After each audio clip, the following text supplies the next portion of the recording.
Ihr nutzt OpenSUSE und wollt eure alten Windows-Programme oder auch Windows-Games auf eurem Linux-System spielen und wisst nicht, wo ihr anfangen sollt, was ihr tun müsst. Hier ist Linux Infinite und ich begleite euch durch die Wine-Installation von OpenSUSE.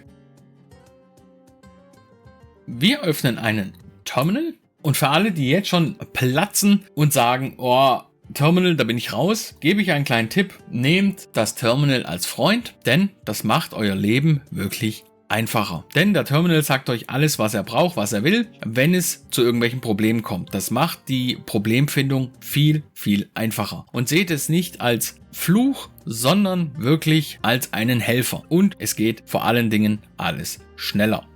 So, aber wir gehen weiter. Wir geben ein sudo zipper und refresh.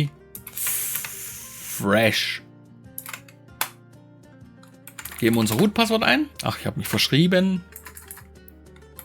Fresh. So, dann schauen wir erstmal, ob alles wirklich aktuell ist. So, okay. Clear. Dann geben wir ein sudo zipper, also Zyper mit ypp, search Winetricks. Wir müssen schauen, ob Winetricks da ist.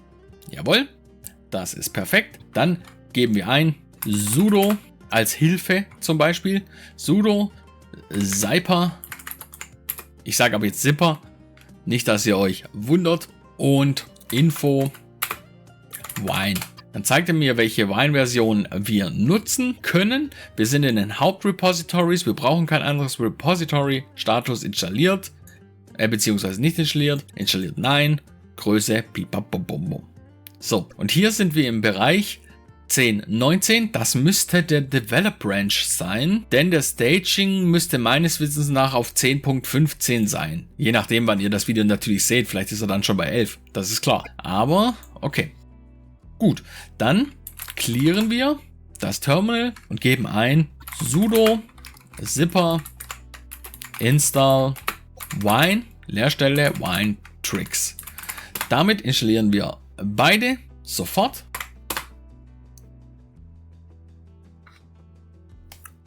Und machen uns so das Leben einfacher. So, nachdem die Installation abgeschlossen ist, clearen wir den Terminal und geben ein wine Version. Wir sehen, wir haben die Wine 10.19 Version, Winetricks Version. Und wir sehen auch, dass wir, wenn wir Winetricks exekuten, dass wir in die User Bin gehen. Das passt also auch. So, clear. Dann gehen wir mal in unseren persönlichen Ordner. So, nun stellen wir die Ansicht auf verborgene Dateien anzeigen auf ein. Wir sehen hier nun mehrere Ordner und Dateien, und zwar mit einem Punkt davor. Das sind versteckte Dateien. Jeder Ordner, der einen Punkt davor hat, ist versteckt. Den könnt ihr auch selber erstellen. Aber was wir jetzt machen, ist, uns fehlt hier ein Punkt Wine-Ordner. Das wird unser Wine-Prefix und diesen werden wir jetzt konfigurieren. Dazu öffnen wir wieder den Terminal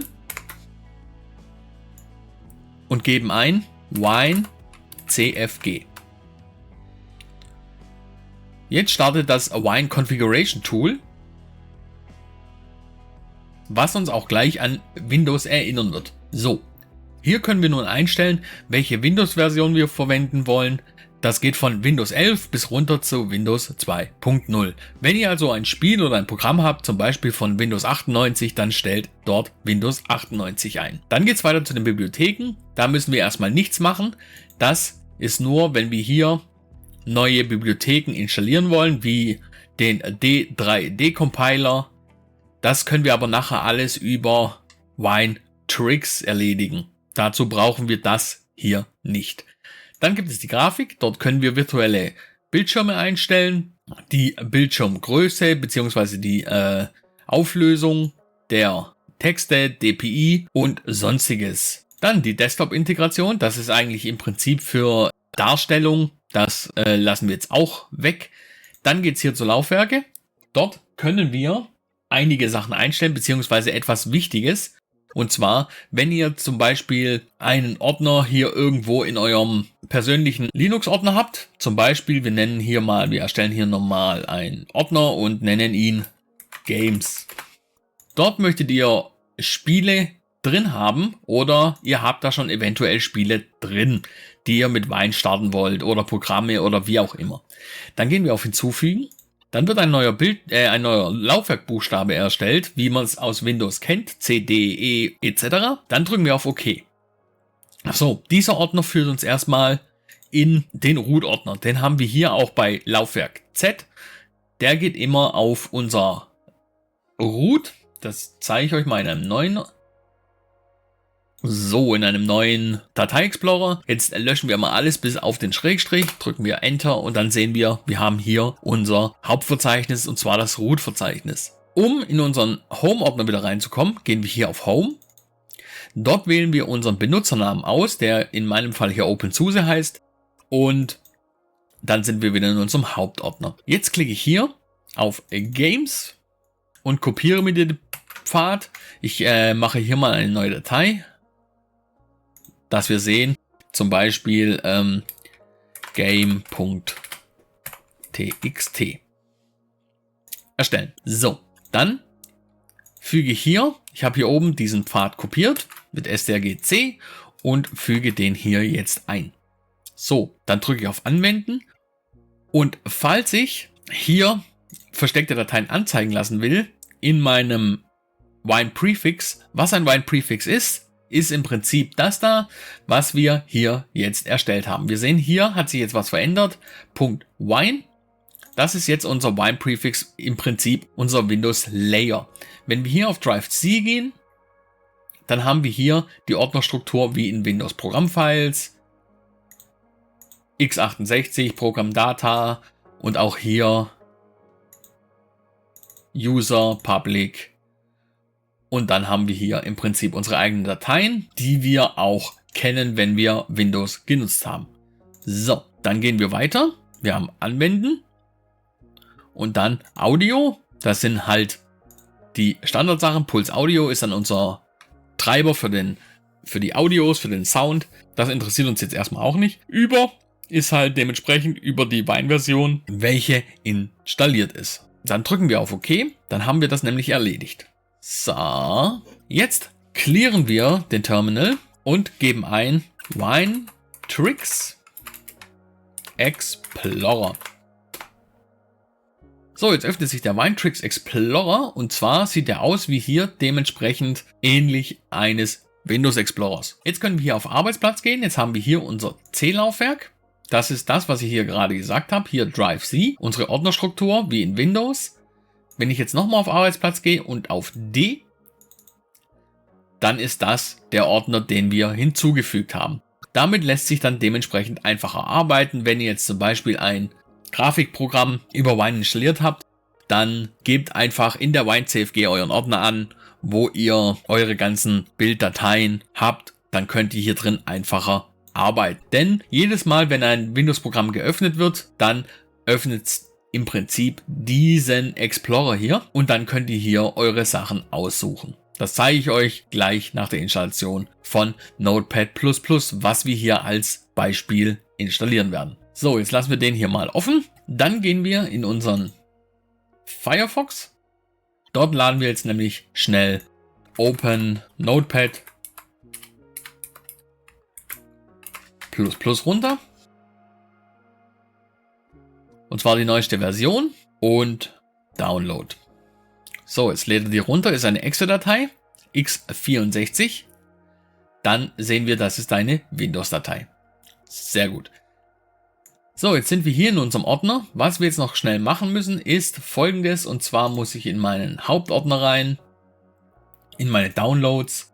Dann schneide ich Notepad++ aus, gehe in meinen Wine Prefix, gehe in meinen C-Ordner, beziehungsweise, nein, das war ein Fehler, das war falsch, Entschuldigung, wir gehen in Games rein, fügen das da ein, hätte ich auch hier jetzt reinmachen müssen, egal, und dann nehmen wir unseren Explorer hier wieder, denn jetzt müsste, wenn ich hier nochmal so und so Hier haben wir jetzt den Installer von Notepad++. Und da machen wir jetzt einen Doppelklick drauf. Okay, dann schließe ich das nochmal.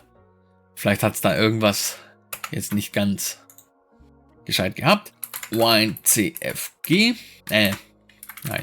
Ach, ja, natürlich. WineCFG. Das war mein Fehler, weil ich hier Windows 98 eingestellt habe. Wir brauchen natürlich Windows 11. So, oder Windows 10. WineTricks. Zum Glück ist mir das wieder eingefallen. Das wäre witzig geworden. In der Fehlersuche. So, dann gehen wir wieder auf Arbeitsplatz D und installieren Notepad++. Und jetzt sehen wir hier, dass jetzt auch kein Fehler mehr kommt. Drücken auf OK, drücken auf Weiter und auf Annehmen. Und das ist auch einer der Gründe, warum es sinnvoll ist, mehrere Wine-Prefixes zu machen. Wenn man zum Beispiel Windows 98 Programme hat und man nicht die ganze Zeit im Prinzip das Ganze umstellen will. Aber wie gesagt, das kommt in einem separaten Video zu Wine-Prefixes. So, hier können wir jetzt installieren. C, Programmfiles, Notepad++, das passt. Klicken wir weiter, weiter, weiter. Und jetzt Notepad++ ausführen. Jawohl, das machen wir. Starten.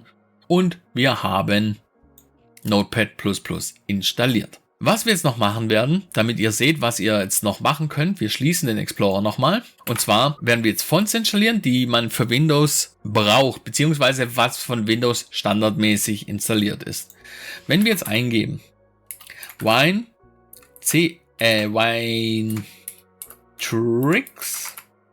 und dann Enter drücken, dann öffnet sich der WineTricks Konfigurator und da können wir das Standard Wine-Prefix auswählen. Das haben wir ja hier. Das ist unser Punkt Wine. Hier nicht stören lassen von diesem Pfeil. Das ist von meinem KDE, von meinem Nobara. Also davon nicht einschüchtern lassen. So, nein, wir helfen nicht bei der Entwicklung jetzt erstmal. Drücken OK. So, hier können wir jetzt bestimmte Sachen installieren. Zum Beispiel Windows DLL-Dateien. Drücke ich jetzt mal auf OK. Dann können wir sehen, dass wir hier mehrere Sachen installieren können. Hier den D3D-Compiler. Man kann die .NET Frameworks installieren. Zum Beispiel hier .NET 48. Das wird auch oft für Programme gebraucht von Windows. DXVK kann man installieren und so weiter und so fort. Aber was wir jetzt als erstes machen, ist, wir installieren die Core-Fonts von Windows. Dann gehen wir auf Schriftarten installieren. Ich zeige euch, wie das geht. Auch im Terminal. Hier können wir jetzt zum Beispiel All Fonts, alle Windows von 98 bis 2010 installieren. Dann gibt es die sogenannten Core-Fonts, die ab 2008 immer gebraucht werden von Windows. Und wie man diese installiert. Man kann jetzt hier, ich nehme jetzt mal hier Calibri einfach mal, nur als Beispiel. Drücke ich jetzt mal hier das Häkchen rein, drücke auf OK. Dann macht er hier im Hintergrund, lasst euch von diesen Fehlern hier nicht aus der Ruhe bringen. Die sind ganz normal, die kommen immer.